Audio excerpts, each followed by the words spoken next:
সত্যি আমরা যখন অনেক ছোট ছিলাম, ঠিক তখনকার কথা মনে পড়ে গেল।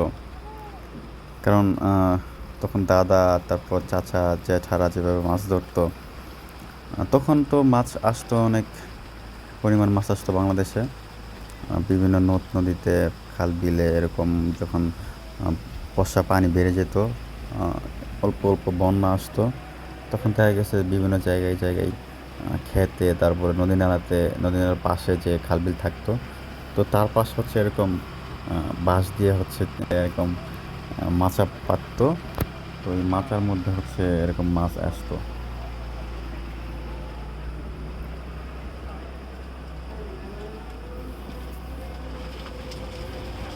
এরকম দৃশ্য এখন তো প্রায় বিলুপ্তি, এখন তো দেখাই যায় না। এখন যেটা করা হচ্ছে, এইটা মূলত ওই নদীর মাছ আসবে না। দেখা গেছে অনেক পুকুর আছে যেগুলোতে হচ্ছে মানুষ মাছ পোনা ছেড়ে হচ্ছে গিয়ে মাছের পোনা ছেড়ে হচ্ছে চাষ করতো।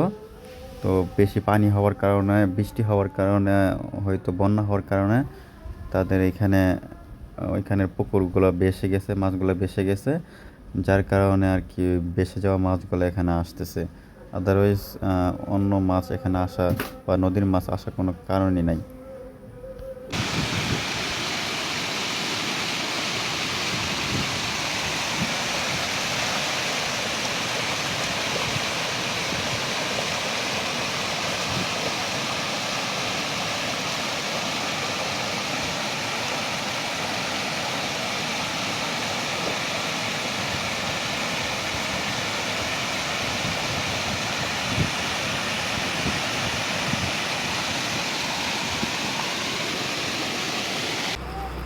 আপনারা মাছের উপরে যে মাছগুলো দেখতে পাচ্ছেন, এগুলো মূলত নদীর মাছ না। এগুলো হচ্ছে পুকুরে চাষ করা হচ্ছে মাছ। পুকুরের মাছগুলো ভেসে আসছে বন্যার পানিতে অথবা বৃষ্টির পানিতে, যার কারণে এই মাছগুলো শুধু দেখা যাচ্ছে।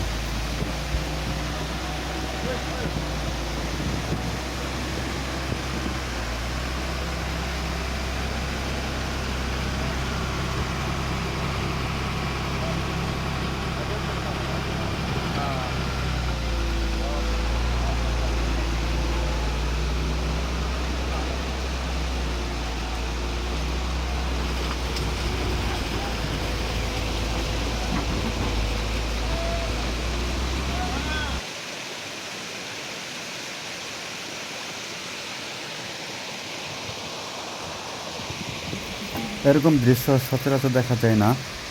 দেখা যাবে কীভাবে, এখন তার ওরকম মাছ আসে না নদীতে।